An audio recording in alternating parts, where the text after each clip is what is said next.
Welcome to Healing Generations, a podcast creating a dialogue uplifting the importance of healing, strengthening, and supporting our communities, and that addresses the disparities and inequities in communities of color. Healing Generations is brought to you by the Healing Generations Institute, a collaborative initiative of the National Compadres Network and the Brotherhood of Elders.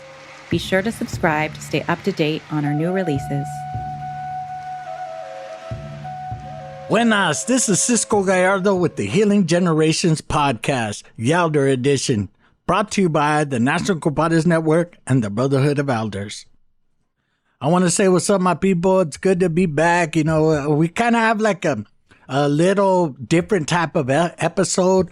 You know, as you know, we included Michelle Gonzalez as a part of our podcasting hosting for this particular one, and we rarely hear from our partners, the Brotherhood of Elders. We have here Baba Kweli.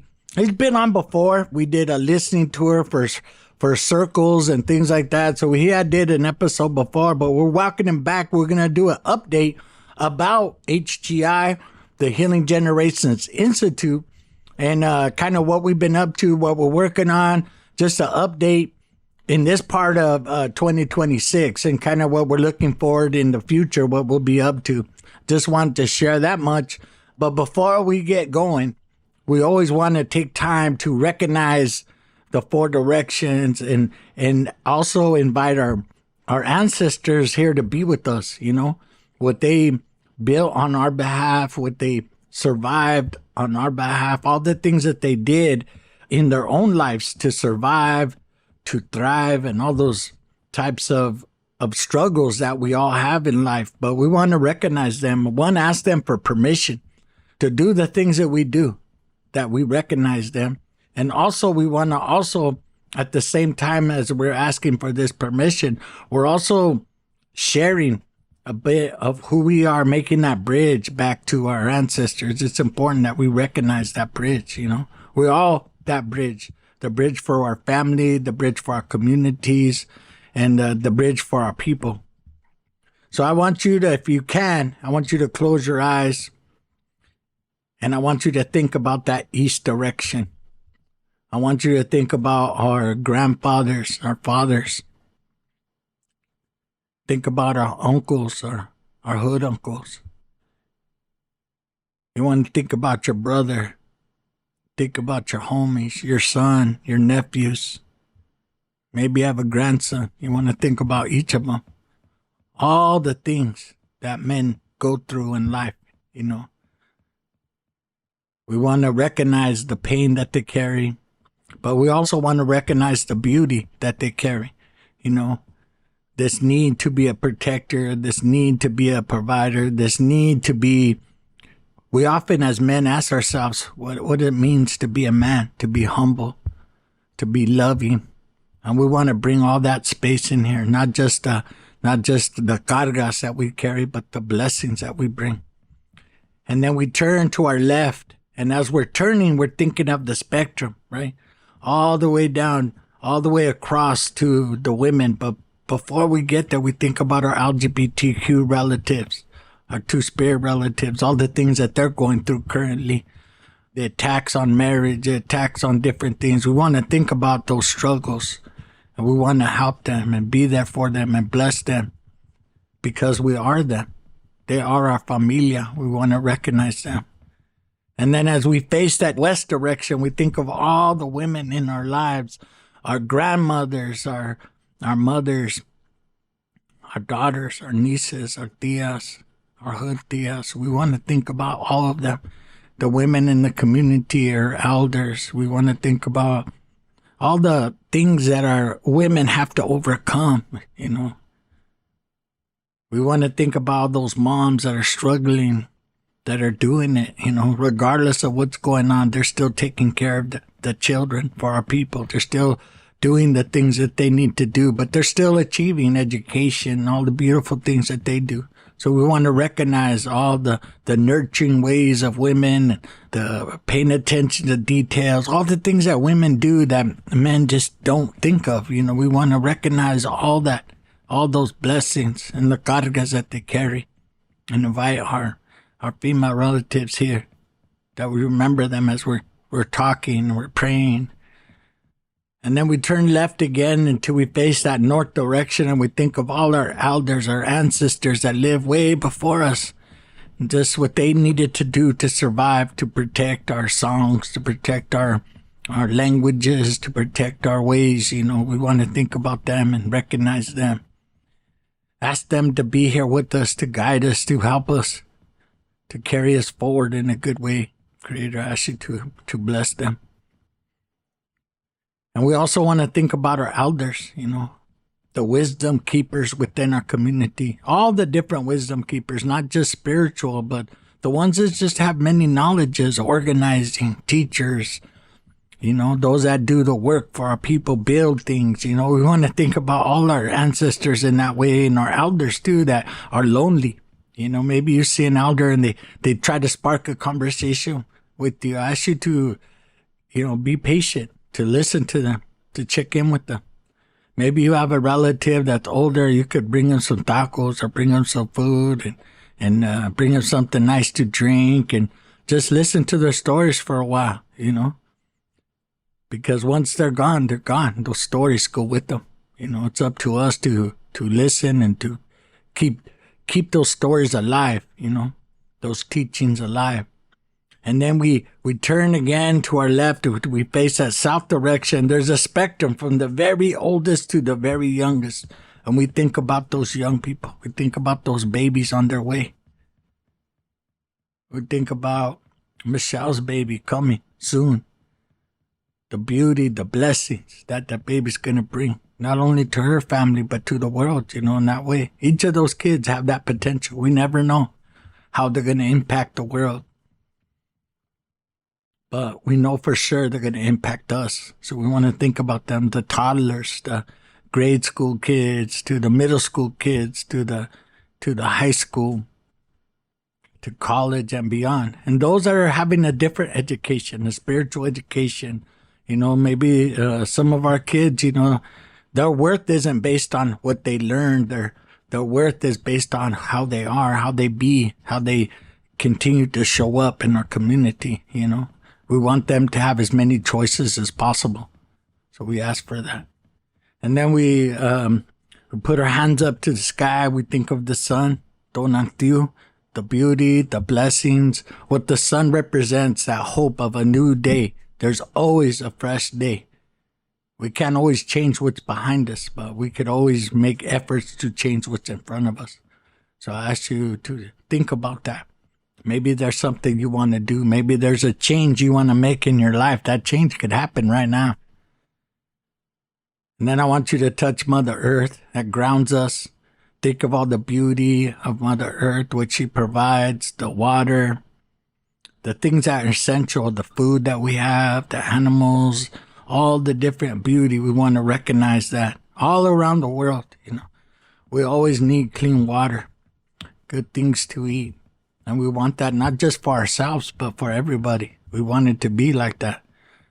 And then in the center, we want to think of the Creator or life itself. I'm not telling you what to believe. You might have a different spiritual path, but at the same time, I want you to recognize just the beauty of life, the miracle of life, the miracle of breath.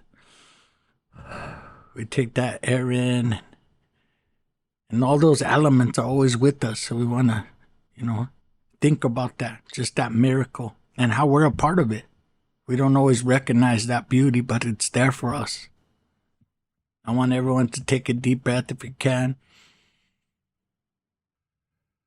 As the little kids say, they say smell the flowers and blow out the candles, It's a simple way to remember how to breathe. When a lot of times when we have anxiety or things like that, we struggle to breathe. That breath is so important to us. In that moment, that fright that we feel, that susto, can take our breath away. And we want to channel that, keep that breath up so that we can handle this life, Palabra. Thank each and every one of you for taking the time out and listening, listening to a simple recognition of our life here, But before we get going, I just want to invite Michelle again. This time we're going to talk a little bit about Michelle, a little bit about where she grew up and a little bit about her life before we invite Baba Kweli in. But Baba Kweli, if you feel like you want to jump in, you're an elder, however you want to do it, I'm here to support you. But I just want to make sure that, that we introduce Michelle without really talking about her, and I feel like it's important that we kind of share a little bit about her journey. Again, Michelle, welcome. And I appreciate you kind of stepping up and kind of letting us use your voice, right? To share your voice, share your stories, share your perspective. That's a beautiful thing about our community. We all come at life a little differently based on where we grew up and how we grew up. But tell us a little bit about your life and what led you to where you are today. Thank you for giving me the opportunity, I guess, to properly introduce myself. It feels a little weird being the one interviewed. At first, it felt strange and a bit foreign, being the one asking the questions, right? Like just hearing my voice on the mic, and now being on the other end, it also feels a little strange, and I want to acknowledge that. But I'm really excited to be here and talk a little bit about what led me to NCN. So first, I would like to start off with introducing myself the way that I have learned to do it here with you all. And that is, my full name is Michelle Scarlett Gonzalez Plazola. I am the daughter of Lucrecia Plazola Chavez and Martin Gonzalez Escatel, and Jessica's little sister. We both were born and raised in Southeast LA, in Huntington Park to be exact. But we grew up spending our summers with our relatives back in our parents' homeland, in this little magical town of Pueblito Mágico called Tequila in the state of Jalisco in Mexico. Me personally, I'm a very proud Angelino, but I'm an even more proud Tequilense.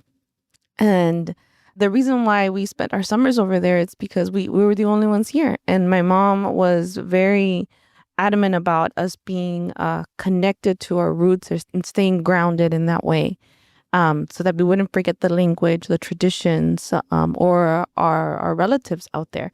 So we grew up with our grandparents and a couple of tias raising us in the summers over there and exploring nature, chasing waterfalls and caves with our cousins.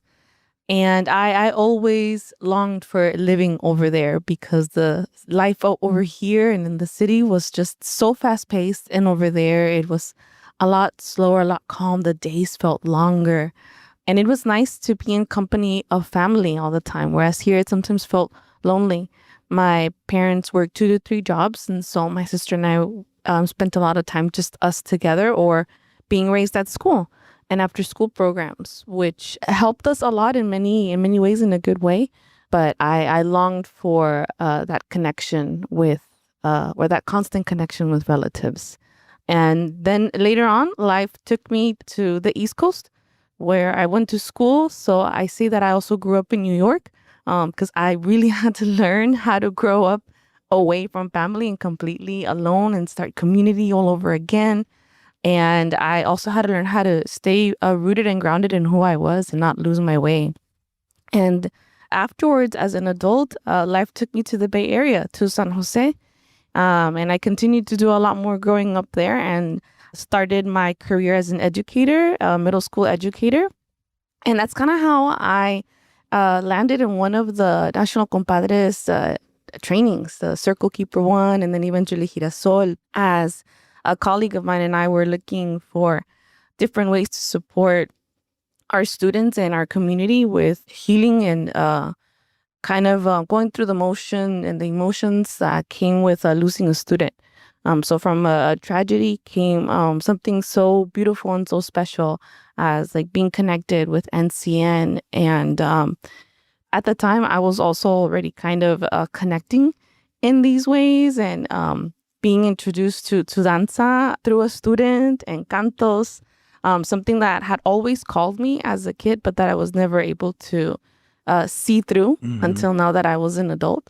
And so everything aligned really beautifully. And like about a year or so, a year and a half later, I was feeling ready to come back home, to come back and be closer to my parents, my sister. My sister's having kids, and my nephews kept asking for me. And Tia, I want to play at your house. And they couldn't understand that I live so far away and you needed to take a plane or you needed to drive like 6 hours to get to me. And they're like, it's okay, I'll get in the car, I'll get in the plane. Because they wanted to play with Tia and Michelle. And so that would just tug at me. And I really wanted to come back home, but I was waiting for my now husband and at the time my boyfriend to finish up grad school so that we could see where life was going to take us afterwards. And fortunately, everything worked out. It lined up for him to be able to move to Southern California.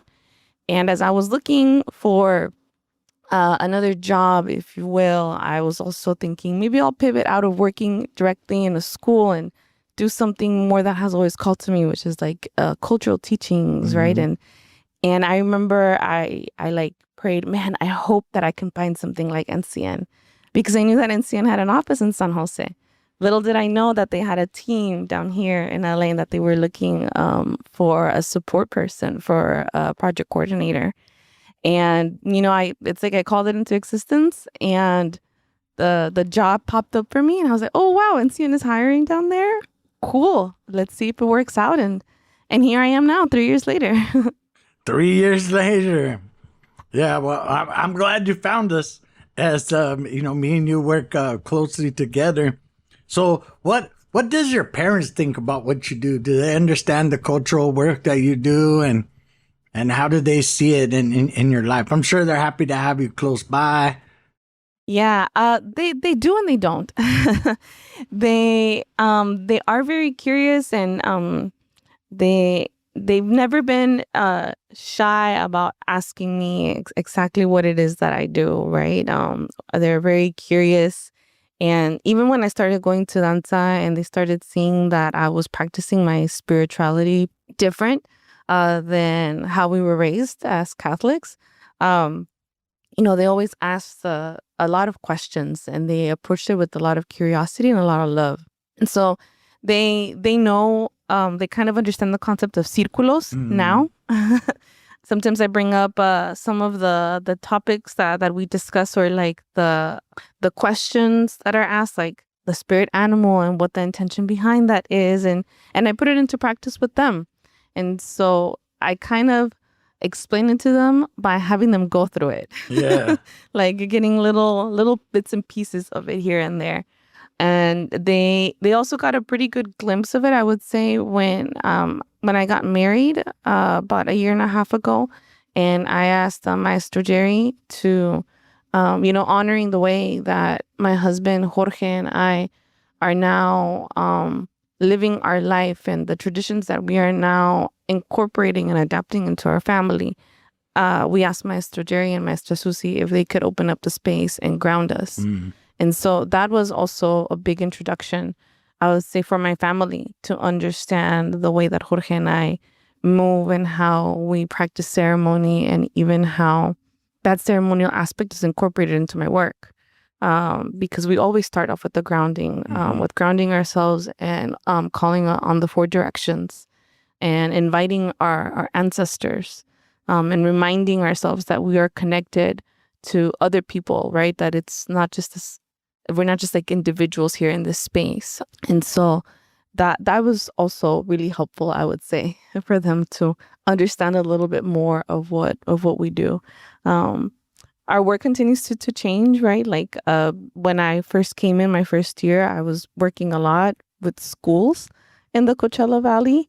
And now I've kind of pivoted a little bit more that we're doing work with OICR. And so that's been like a new layer of the work that I've introduced to them now. Yeah, that's there's so many different teachings and blessings. What's the biggest thing you think that changed you since you've been with NCN and kind of walking what people refer to as the red road? Like, what's one of the biggest influences for you? I would say the intentionality of how I start my day, how I ground myself now, like putting it more into practice. Even when we record the podcast, right, aside from you opening up with the four directions, I've also gotten used to burning medicine and using even that, like the smells, right, to help ground me and refocus myself, and centering myself and allowing myself to speak from the heart rather than being stuck in the head. And so now that it's a practice that it's incorporated into my day-to-day because of my job, it's also kind of become a practice for my day-to-day personal life as well. And I think I really needed that, because before, like I said, I started getting connected into like danza and cantos as an adult through a student while I was an educator, but nobody at my job understood that practice or those practices.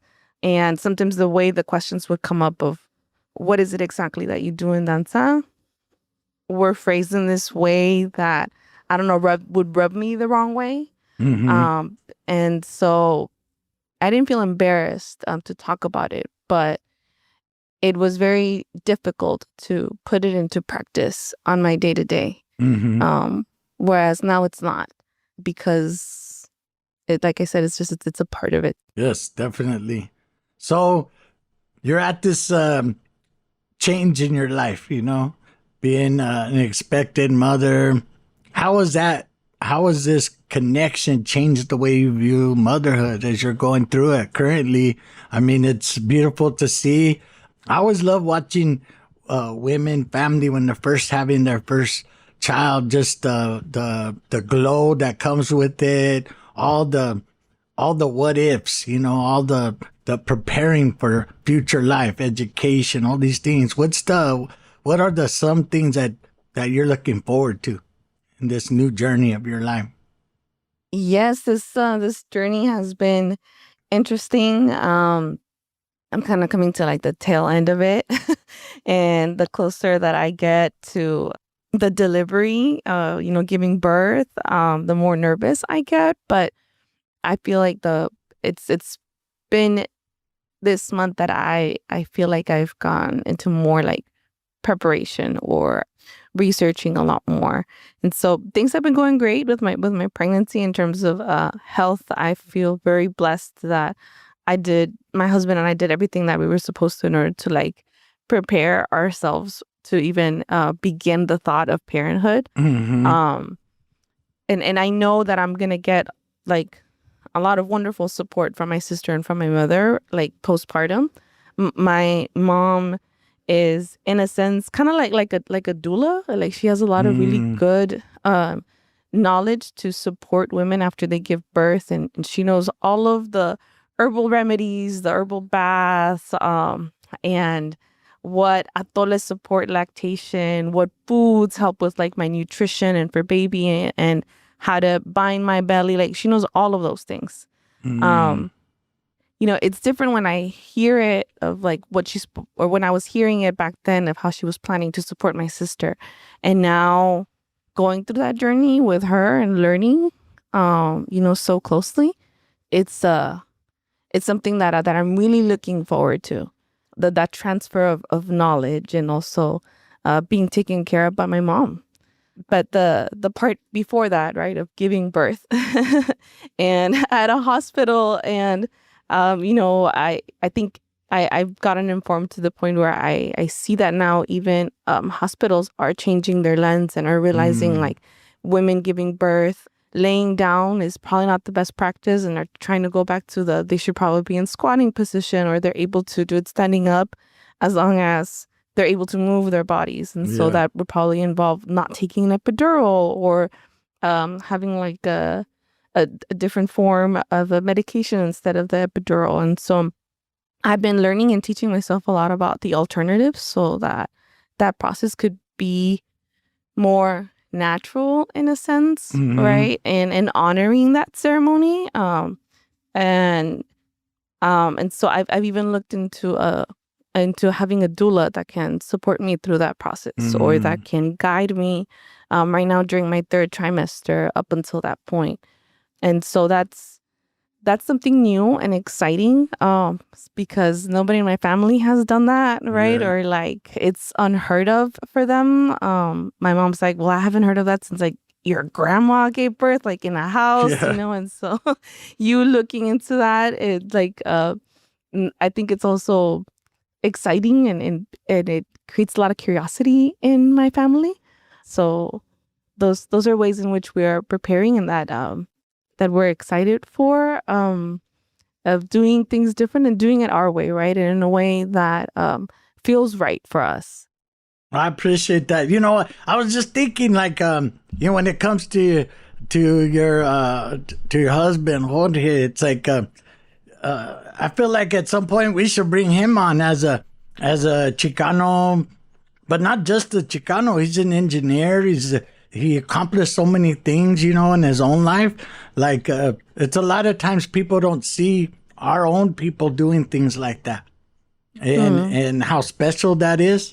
But he's also connected to the ways, which is even more unique, because I'm sure there's lots of Chicano engineers, various ones that work in energy, ones that work in physical, water engineers. There's just so many different kinds. But the fact that he's connected to his ways, but also dealing with this very complex, very important work in our community is also important. You know what I mean? Because I don't think a lot of young Chicanos don't see themselves being educated or even getting into that field. So I think both of you are like a power couple in various ways. You know what I mean? I think that's important to highlight that kind of things, because I think a lot of times, especially right now, a lot of young people don't feel hopeful of the future. There's all this pressure we have, AI, this feeling where humanity is reflecting on how important are we?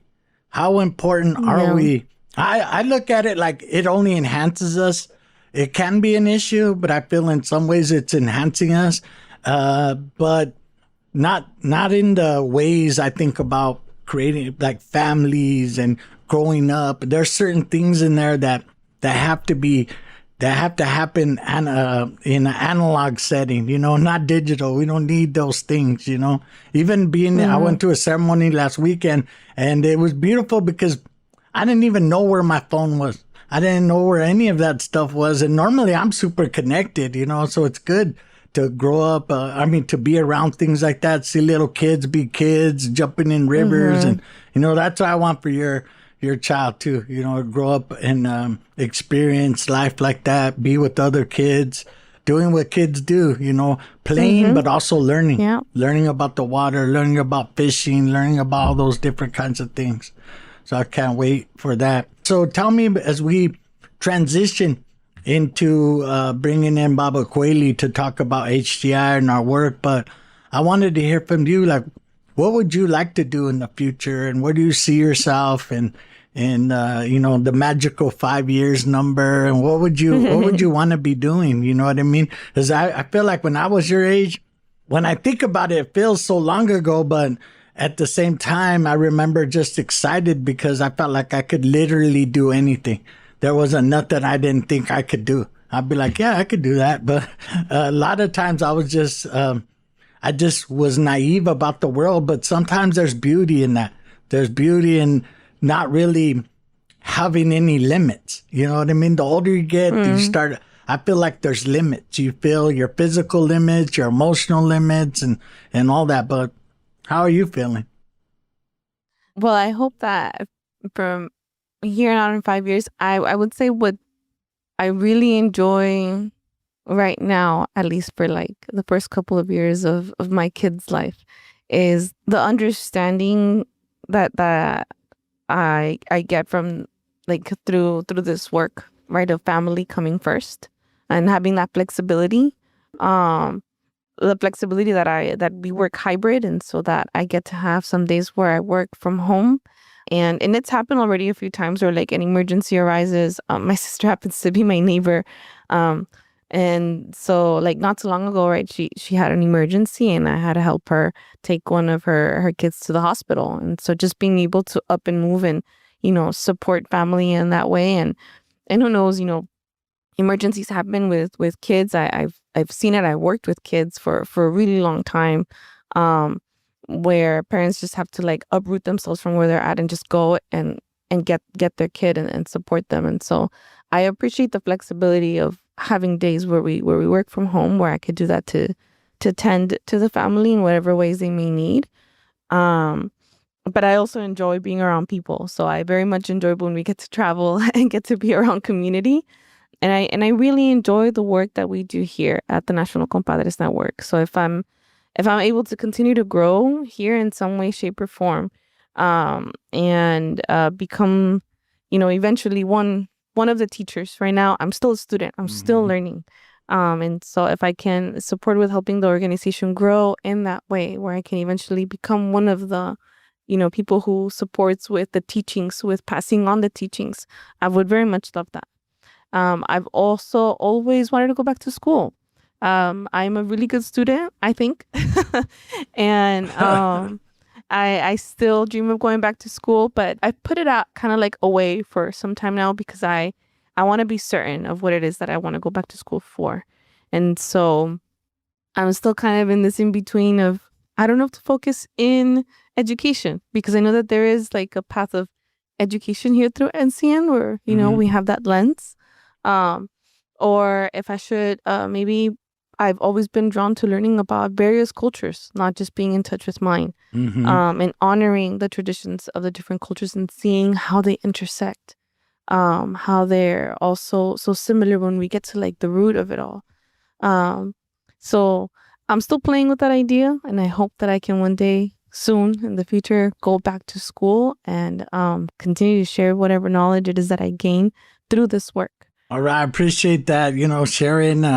And I'm pretty sure, you're at that age where anything could happen that you want it to happen. You know what I mean? Just keep it pushing. I'm happy to be a part of your life, happy to be a part of your child's life. And Jorge, thank you for sharing a little bit of yourself with us. I appreciate that, because when it comes down to it, we are a lot of times people do the work for people, but we are the people we serve. We are the people we're trying to also connect with and help. And I'm very happy to be a part of that.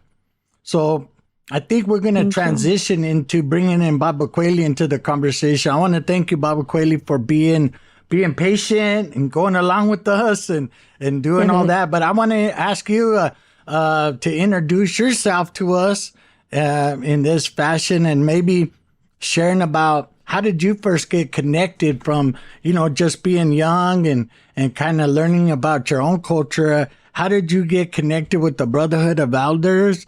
And then even with this relationship with HGI, the Healing Generations Institute? Well, I'm Kweli Tutashinda. I have an official title as Director of Holistic Services for the Brotherhood of Elders Network. I've been with the organization since the beginning.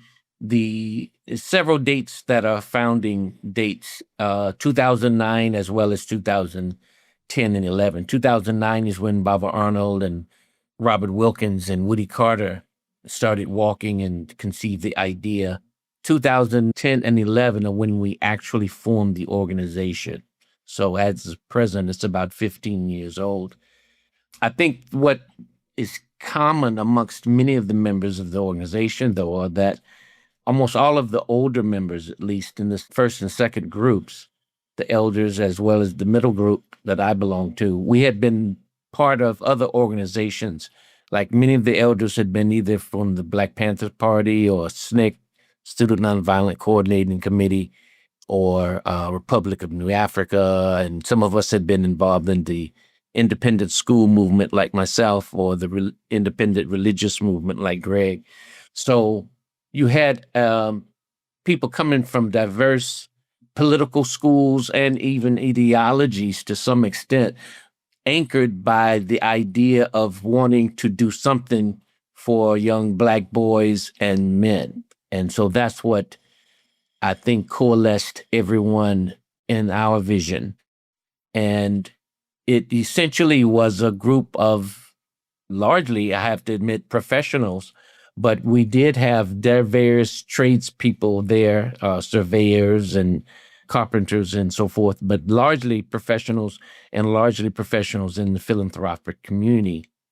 There were some of us who were healthcare professionals like myself and Dr. Fred Blackwell and Damon Francis, who were physicians of various kinds, as well as psychologists. But we all came with the idea that the children and the young people that are doing whatever it is that we may feel that they shouldn't be doing, they're our children, and that they are our responsibility.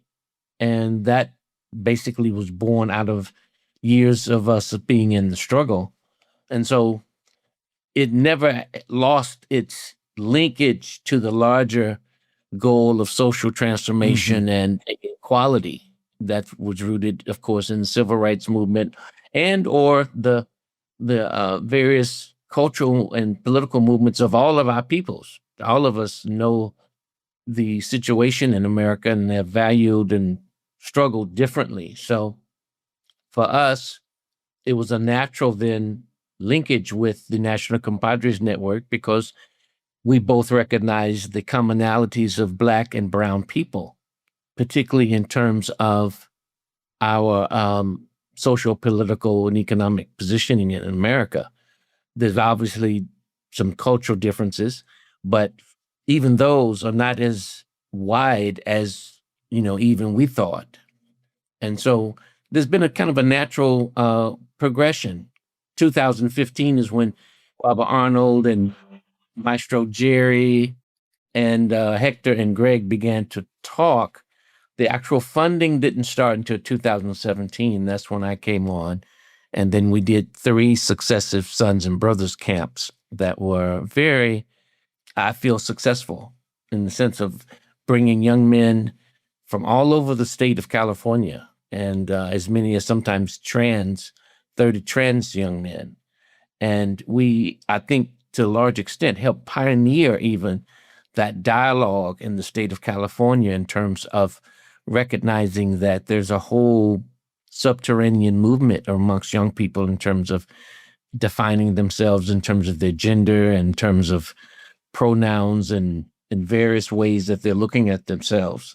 And so we were, I think, to some extent, were very much on the cutting edge of that just by necessity, because we had the young people here and they actually taught us in a more correct way how to view and understand them. So it has been a very enlightening process over these years. And of course, we have evolved, and then various other people like Cisco have come on to coordinate and help manage many of our efforts. I would like to lift up various tours. We've been around the state now over 3 times in various ways. 2 of them major listening tours in 7 parts of the state.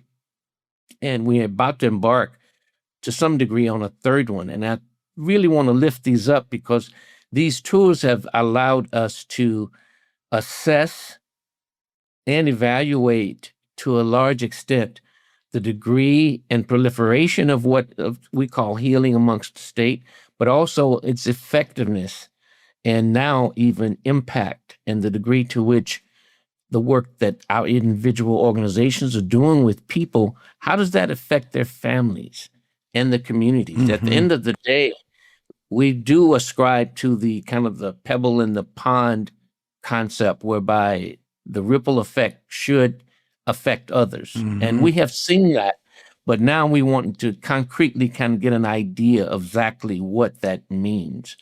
And for me, what it ends up meaning ultimately is that foundations, as well as city agencies, institutions, colleges, as well as the government, will have to begin to invest in youth on a generational basis. 5 and even 10 years is not enough to correct problems that have been set in stage for generations. Our Native brothers and sisters use the term 7 generations often. Even science now is showing through epigenetics that the effects of violence and different things on pregnant mothers affects their grandchildren and even great-grandchildren. So that's 4 generations. That's science coupled with. And so the idea of 7 generations frontwards and backwards as being affected by present-day events is not far-fetched. And what we see is that a lot of the concepts that we knew sociologically and politically and historically, and even through oral history amongst our indigenous peoples, were correct, that things in the past do reverberate and affect people in the present. So therefore, it uplifts us to some extent because we realize that we have an opportunity today, not just to deal with the tragedies of the day, we have also opportunities to change the trajectory because more people are on board with understanding what has actually gone down. And so today, when we mention things like generational and historical trauma and various aspects of that, we're not alone. We're not just flying in the wind. There's a lot of research. In fact, I just received an incredible book today. It's called Beyond Darwin, How Epigenetics, Quantum Science, and Cooperation Shape Humanity's Future. And it's by one of my ex-teachers, Bruce Lipton, who, to a large extent, brought epigenetics into the present framework. So as far as HGI is concerned, then we try to utilize the best from our tradition, our present day, as well as what science has to offer. And so we feel like, we're bringing tradition into the 21st century. We're not leaving the baby with the bathwater, as they so to speak. Yeah. We believe that, these things have been around for hundreds, sometimes thousands of years for a reason. And people don't do things that don't work that long. So that's, I think, our goal. And to a large extent, I think we've been successful given the situation at hand. Yeah, definitely. Thank you for sharing all of that and a little bit of our work and what the Brotherhood of Elders Network does and how it all intertwines with NCN. But Baba Kweli, I was wondering if you could share a little bit more about your journey and how you got to the Brotherhood of Elders Network, how you got connected to them, what called you to work alongside them and do the work that you do there. Well, I grew up in the South, Arkansas, in fact, in a historical Black town called Pine Bluff, Arkansas. Me and Baba Gray grew up in the same hometown. And we're from the teacher caste. So our parents, and a lot of even my grandparents were school teachers because the college there were training teachers. But because teachers make so little bit of money, all our parents were talking about for us were to be lawyers or doctors. So I was kind of just scripted, to be honest, to be a physician, even as a child, with doctor's bags every Christmas from age 2 to 10 at least. And so by the time I got to college, because I was good in math and science, I had just kind of said, okay, well, I guess I'll be a doctor. But I wasn't particularly extremely excited about it. But I just felt like, okay, well, I'll just do this. And I was a chemistry major. And I was planning to get into medical school after the third year. Where I went to school was Fisk University in Nashville. So it was right across the street from a historically black medical school, Meharry. And I had some history with the school. My great-grandfather, as well as a great-uncle, had gone there, and they were medical physicians. So back then, if anybody in your family was a medical physician, that was a thing of pride, particularly in Black families, because, mainly because of their economic advantages. But they also did a lot of good, and they were also often spokespersons for the community. My grandfather, who I lived with, was a academic professor, of course. So he had high social standing, but not a whole lot of money. Yeah. And so I was encouraged always to do that. But anyway, I changed my diet when I was 20 years old because I was severely asthmatic. And because I changed my diet to vegetarian and I got into holistic health, that kind of flipped me out of the medical model. So luckily, I had completed med school requirements in the first 2 years. I had those done. So when I got to my junior year in college, I'd switched from chemistry and I said, well, I want to study what I want to study. And what I was studying at the time was mostly Eastern philosophy and religion. And the closest thing to that at the University of Arkansas by this time I had transferred was philosophy. So I majored in philosophy. In fact, I was the first Black student to major in philosophy at the University of Arkansas. And this was in the 70s. Now, this is like 76 to 78. But the chairman of the department thought I was quite unusual. He said, he told me, he said, there are no jobs in philosophy. I said, I'm not looking for a job. Well, everybody I know that went to got a philosophy degree became lawyers because of argument and reasoning. You go into law school or grad school. I mean, at least you qualify as a person who possibly can think. Yes. And finished an assignment or a long book. But I really had a great time in philosophy as a major. I happened on one of these old guys whose last 2 years of his career named Dr. Hance, Albert Hance. And he turned out to be a major figure in Aristotle's philosophy. And he had studied with a major American philosopher named Alfred North Whitehead, who had studied with William James. And all of them were kind of like pioneers of psychology and certain aspects of philosophy. So inadvertently, I got hooked into a school that was kind of like the origin of American philosophy through James and North Whitehead through this. And so it was really exciting. We sat in a circle and we talked kind of just horizontally, it wasn't like top down from the teacher. And they really trained me, to be honest, in methods that I use to this day, particularly the Socratic method of questioning and not assuming that you know everything about what you're questioning people about, It's a very intricate and brilliant methodology because the questions themselves lead to a lot of different answers if you have a really good question. So that for me helped a great deal. And so I started studying natural healing on my own. And you know how it is, one thing leads to another. I was more interested in the movement, to be honest. And so the question of the healing of a people was something that was on my mind as early as 1979. And so we started, when we first got out here in California in 81, we started a magazine called Foresight, A Holistic View of African American People. And I have to admit, we probably were one of the first groups that just discussed holism in the context of African American struggle. Do you have old copies of that?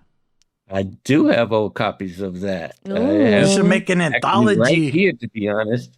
I should put them together. Yeah. I mean, this was the first issue. Oh, wow. Right here. And this artwork, I don't know if you can see it. This is by a major African-American artist named Dewey Crumpler, right? We were doing the magazine. And so I talked my way into a print shop to print the magazine because we didn't have money to print it. So I learned how to print, laid it out, but we didn't have something for the back. One of the brothers in our group worked with this guy at a theater company in Hunters Point. And he just gave him the idea that we were talking about. And he drew that piece for us that we put on the back there. And this was a time too when, you had the Black arts movement in America and the Chicano arts movement where you had young thinkers and writers and playwrights and artists defining themselves and not waiting for major American publishing companies or agents or whatever to discover them. We were discovering ourselves. And so I was probably the second wave of those guys.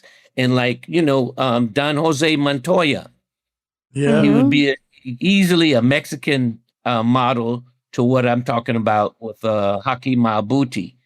Basically, use your own slang, use your own words, intermixing Spanish within English and poems, or Spanglish or whatever.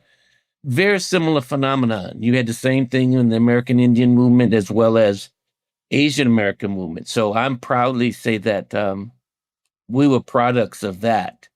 At the same time, you still got to eat. So you have to, I went on and got a profession, and chiropractic school for me was kind of a compromise. It was legit enough, but I didn't have to basically sign on to endless medications and surgery. So it became kind of like a compromise. And my goal, which I ended up doing, was setting up a cultural healing institution in the Black community, which was at that time South Berkeley and North Oakland. Yeah.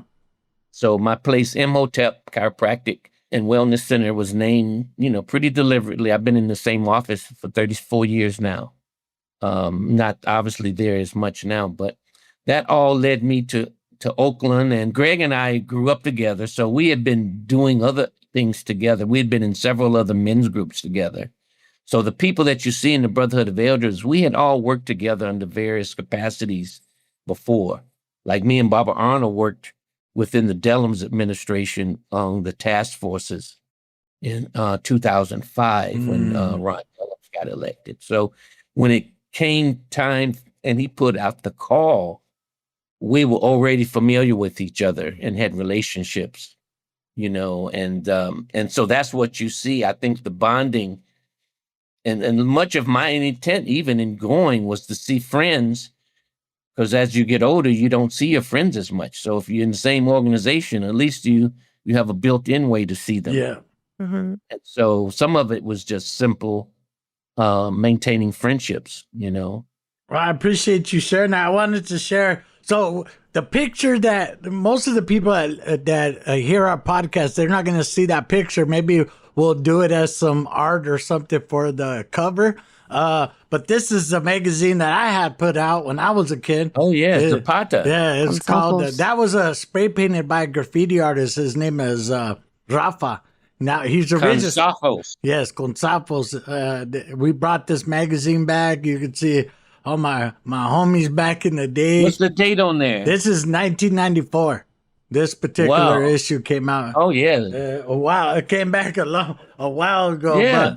But, I think that's part of it. There's the intellectual part of our movements that we want to stimulate. And then there's also the cultural connections. But for me, I thought, like a lot of people I knew in the Chicano movement, the elders, the age above me, which you're at that age group. That age group, I felt like, because they were early in the movement, they carried a lot of things, and healing wasn't their primary thing.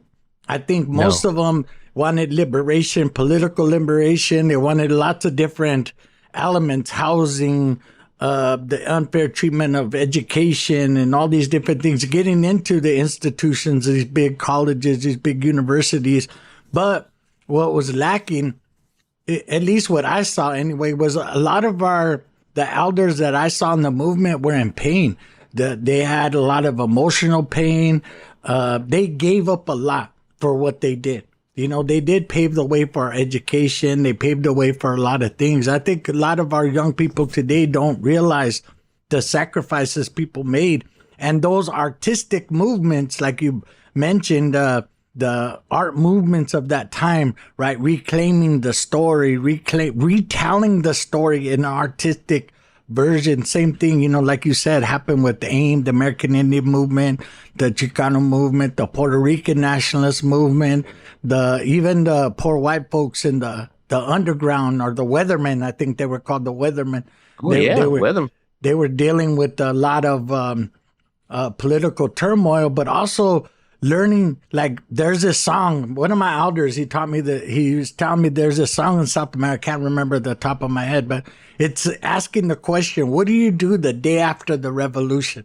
Say we win, we accomplished all our goals, then what happens next? And some people are stuck in the struggle. They're stuck in that struggling, but they forget how to live. And I think that's the legacy that HGI is utilizing right now, that we're trying to not only make sense of the the tragedy and the survival of our people and the resiliency of our people, but also where are we going in the future? What is the institutions that kind of suck the spirituality of our people out or disconnected us from it? As Maestro Jerry would say, right? The disconnection that happened, and we're reconnecting it, right? We're reconnecting it. You did it through the body, through somatics, through education, through philosophy. And I feel like the arts are a part of that. And a lot of times people that I know are artists, they're tortured in some way, some emotional way, that the way they see the world, it's a blessing, but it's also a curse too. For some of them anyways, they shared with me, you know. Well, see, healing is revolutionary. It is. And people forget that. Yep. And see, what we saw, that what you're talking about amongst the elders, I would say I saw amongst like people who I would consider like big brothers and sisters. They still weren't happy. Yes. I mean, happiness is not like happy-go-lucky, but still at the end of the day, there should be some light. Yes. That comes from this. And what we realized is that a lot of them were trying to adopt a materialistic perspective in terms of whether it was Marx or a hardcore socialist perspective, when we had those elements already inherent within our indigenous cultures. But what we were trying to do is to bring in back a certain degree of spirituality, and that you have to move all of these needles forward at the same time. Your personal growth, your accomplishments, the politics, but your inner world and your inner life too. Is nowhere in the world you could be free and then still be angry. Yeah. You know, that just doesn't go together, you know. At the same time, I've looked to many of them too in their evolution, because people like Erica Huggins was a pioneer in going and studying Siddha Yoga from Baba Muktananda. Even Angela Davis now participates in libations, and she used to be a very hardcore communist. So we've seen the evolution of even some of our elders taking kind of a note page from us a little bit. Yes. And I think Healing Generations, we represent that. We represent the best of that. Yeah, I think too, sometimes it's hard for me to find Healing Generation Institute because there's so many different elements that we share, right? Right now, you know, we're focusing on, one is reconnecting to our like understanding how culture plays a vital role in our lives, not just our ethnic culture, but our historical ancestral culture. But what are we creating now? What's going to be our culture of healing? What's our culture on how we deal with issues in our community? Like, we could take it from an angry standpoint, or we could take it, like the way I like to look at it is more of a warrior standpoint. Like, yes, these are things we have to do, and sometimes they're unpleasant. You know, we have to do certain things, but at the same time, we're also creating. And like when we go out and do a training, when I see a lot of times people say, well, we're just teaching circle or healing tools, all the different things that we offer as an institute. But what they don't realize is that, yes, we're offering it to them, but we're also offering a chance for them to connect with their own trauma in a different lens. And that lens in itself is healing and empowering and strengthens resiliency. And that's why I think it's important that Black and Brown and you know, Bong, who's one of our evaluators, he brought up we were doing some racial healing thing with Hispanics and philanthropy. We were doing some racial healing gathering. And Brown had brought up, when you guys say Black and Brown, what do you mean? And I was like, well, you know, initially it was African-American experience and then the Chicano experience. Brown, Asian. But yes, we got to also recognize when we say Black and Brown, that's a big spectrum. And we're including our South Asian relatives. We're including our Pacific Islander relatives, our Native relatives, all our different ones that it's encompassing, even though in a lot of, like in the areas of the juvenile justice and criminal, we are the largest people incarcerated disproportionately to our populations. And so there's pain there. And then when we talk about education, there's a disproportionate number of us that don't even have the opportunity or don't get it chosen. And even our own systems, our own cultural values are othered by the larger hegemonic community. Not to get all political or nothing, but at the same time, we have to think about that. Because it's like you have to ask the question, what kind of behaviors did we practice that allowed us to exist without police, without courts, without jails? Yes. Mm-hmm. Okay? How did we behave in those cultures that were proliferated all around the world that didn't have those institutions? And so that is possible. The question is, can we do that in a modern technological society? You know, particularly a capitalist society that places a great deal of profit on goods and things and gold and so forth. But yeah, we're not going to answer that question today, but yeah. Yeah, definitely. Well, I want to ask Michelle, is you listening?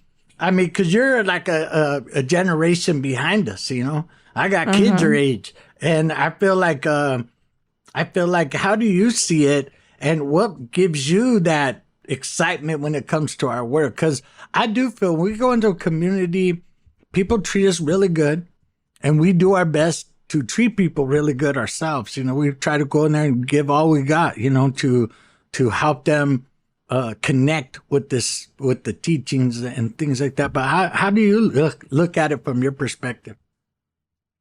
I see how even at times when we're hosting a training or a listening session, that there are people in the room also similar to how we are here in the room of different generations, right? Where they share their perspectives and they speak exactly on what you all were saying, right? On how the newer generations definitely focus a lot more or put a bit more importance on the healing aspect, or they like center that right before anything else.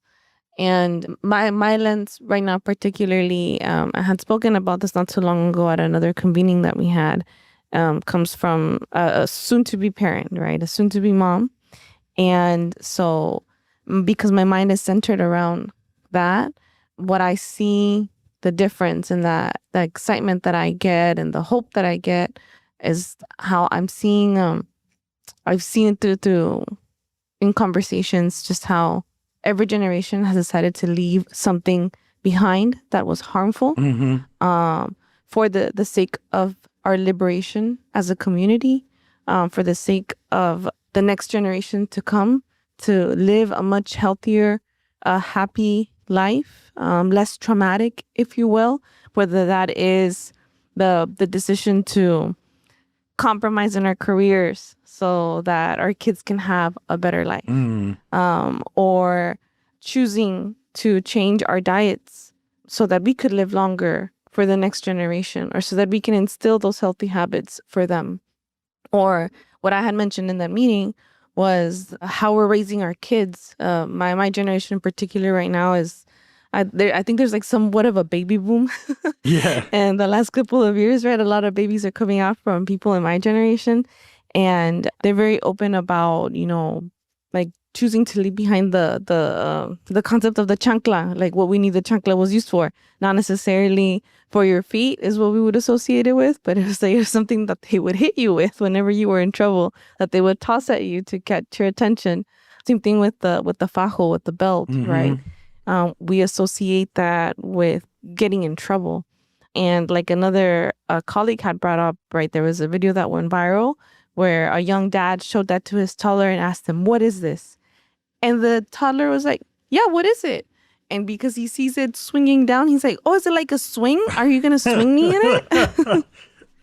Not associating it with like, you're going to hit me with it, but as playful, right? And similarly, there's been some parents who have recorded themselves using phrases that perhaps for us were used as threats growing up, such as the "because I am your mother and I said so," but for them it's like "because I'm your mother and they let the kid finish it and they're like, "and I love you." And so they finish the phrases differently. Or like the other one very infamous phrase is, "I put you into this world and I will," And for us right, like, oh, that's very harmful what you're about to say, and it can be triggering. And for them, it's like, and I will nurture you. So the kids these days are answering different because they're being raised different, because the generations are choosing to leave behind certain patterns, right? And they are centering the healing of that next generation to come that they're raising. And so that gives me a lot of hope and a lot of excitement. And the fact that we get to be in spaces like this and share it with other generations, that we learned from you all in order to become this way too. And so now, in a sense, as parents, we're also going to raise a different generation where they'll eventually tell us of how their experiences as adults and, in raising kids, and how it'll be so much more different than ours and a lot more hopeful. Definitely. Think about this. A lot of times people say, well, I don't know where to get involved. I don't know where to start. I don't know where to, this trauma somehow affects the way I work. And a lot of our people do a lot of service work in the community.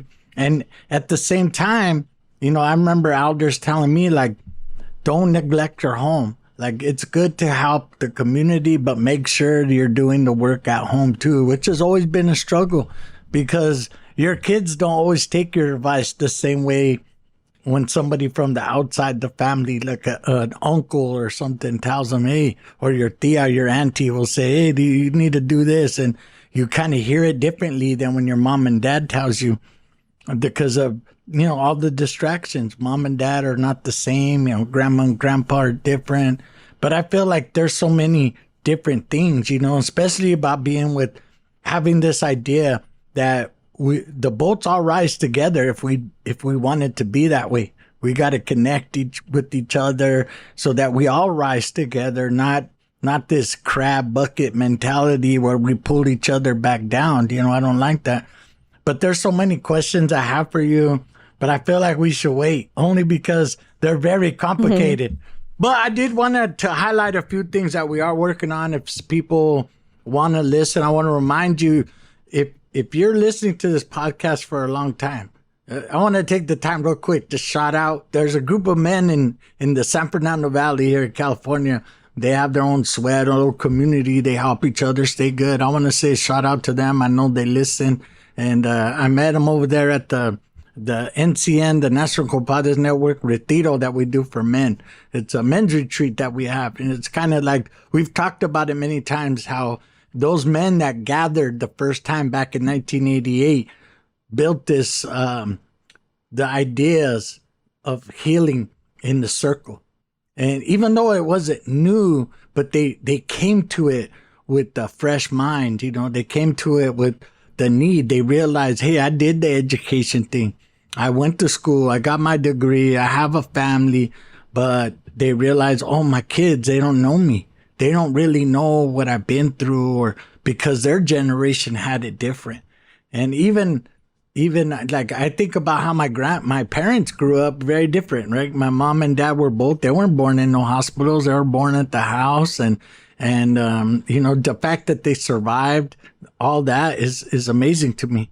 And to me, healing generations is really about that. How do we share stories, share ways, share medicines that bind us and connect us together? But in the future, the next few months, we're going to be planning a listening tour. There'll be 2 in person, and we might do up to 4 in the community. I want to bring that up right now, because if you're in Oakland, we're going to be doing a listening session there around healing. And we love to hear what people have to say, and where do they find their healing, and how do we pass that in our community? How do we share those teachings? And then here in LA, we're going to do another one, also inviting relatives that we've trained and other people in the community. And then we plan to do some virtual ones to talk about this healing, culminating in a gathering to share our findings and share things. And I'm really looking forward to that. And this is a collaboration with Sierra Health and also Flourish Agenda and Public Works. So I'm really excited about that. I know we're going to get to that, at some point. And the next time we come together, I think we in our part 2, we're going to talk about some of the work that we've done. We've done a listening tour around the effectiveness of circles, and we have a new curriculum that we're working on that we've done it 5 times already. And I feel like each time it's getting a little better, a little tighter. It's called Healing and Wellness Tools. And it's really about how do we get practical tools to each other to help each other. But we'll have to leave it there for now. But I want to give Baba Kweli a chance to give some last thoughts. And I want you to give a shout out. You just wrote another book. And for people that don't know, Baba Kweli's he's a writer too. He's not does all this other stuff, but he finds time to write. I want you to share a little bit about that. And tell the relatives if they were interested, where could they find it?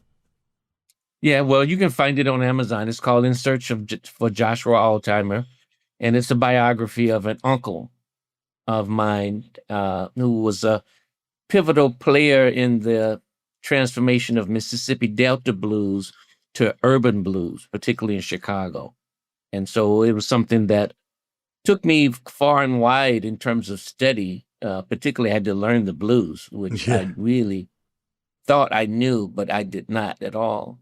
I would just like to say that, ultimately what we're talking about is each person trying to maximize their potential and development in their lives.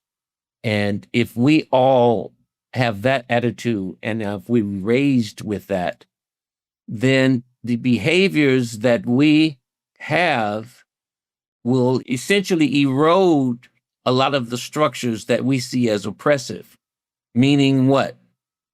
If we behave with each other in a nonviolent way, in a civil way, we're not going to need police. We're not going to need courts. We're not going to need jails. Okay, so a lot of it is on us, and it's called eroding the state from within. And there's quite a bit of literature written about it, but we have the seeds of that within each of our cultures, and I think that is the beauty too of La Cultura Cura philosophy, that is not just saying in a Pollyanna fashion, do what your elders have done, but looking at your culture in a dynamic, evolutionary way, and that cultures too can be refined. And we're in that process. And so I just encourage us each to go within that process within ourselves. And then when you meet at the table with other people, if you've gone that deep within yourself, you're going to meet at that level. And you'll find that at that essential heart level, all humanity is basically one. Yeah. Even the idea of racial healing is a misnomer, because there's only really one race of humans on the planet. Yes. And so I'll end with that. Thank you for that. Michelle? I'd like to say thank you for allowing me to share a little bit more about myself and my story, and where I am at on my journey. And thank you, Baba Kweli, for also sharing about yours and how, I loved hearing how you also got here. I've heard before about where you grew up and your work as a chiropractor, but the other things in between, I don't think I really ever get the opportunity to hear much about. And so I really appreciated that, and sitting in circle with you today in this way. I want to say palabra. Thank you again, Michelle, for going along and sharing your story. I appreciate it. And I'm sure we're going to hear many chapters of the story of your life. And, I really appreciate that. I appreciate you too, Baba Kweli. Again, we do this. There's so many questions I have too, because right now is an interesting time around identity. Even the way I see it shifting right before our eyes, even the way African-American relatives are even looking at their indigeneity, looking at their life, their community. I want to explore that more, because I think it's important that we talk about that and build those stories, because that's going to help us understand how do we connect a little bit better. And I appreciate that. I want to give a shout out to Maestro Jerry Teo for his work and for his family and, bringing us together in a good way. And Maestra Susie and all the elders that support us and the work that they do, and the young people too. Of course, we're all geared towards how do we make the world a better place for our young people, and I'm looking forward to seeing what they come up with. You know what I mean? I'm excited about it. Sometimes when you get older, you don't like change. Me, I kind of feel it's inevitable. The world is constantly changing and shifting, but we don't get to enjoy it sometimes, because we think, oh no, let's don't change things. But at the same time, it's exciting, because it's a new opportunity. And I love that. And I want to remind the relatives, wherever you listen to your podcast, if it's Amazon, if it's Spotify, if it's Apple Music, most of our listeners listen using either Apple or they're going to use YouTube. So wherever you listen, please share it. Please write a comment, maybe suggest, maybe some people in your community that are doing similar work, have them reach out to us. It's hgp@compadresnetwork.org. Again, it's hgp@compadresnetwork.org. That's our email for the podcast. So please share your feedback there. Or, if you want to share a story, let us know what's going on in your life. That's really important for us to hear from the community. And also, I want to thank Noemi for being our producer, helping us document what we're doing, and for the editors. And we also want to thank Emilio Teo for editing and really getting our podcast polished before we publish it. There's a lot of people that come into play. It's not just us, and I want to recognize them in a good way. Again, if you want to learn about the healing road, I ask you to just slow down a little bit and start appreciating life. Just starting with thank you every day is a good first step. Be intentional. As you move through life, think about, if I do this, what does this do? How does this help? What am I putting out there? And what do I want to receive? I think that's important, because life is precious in that way. So with that, palabra. For more information about Healing Generations and the Healing Generations Institute, visit nationalcompadresnetwork.org and be sure to subscribe to stay up to date with our new releases.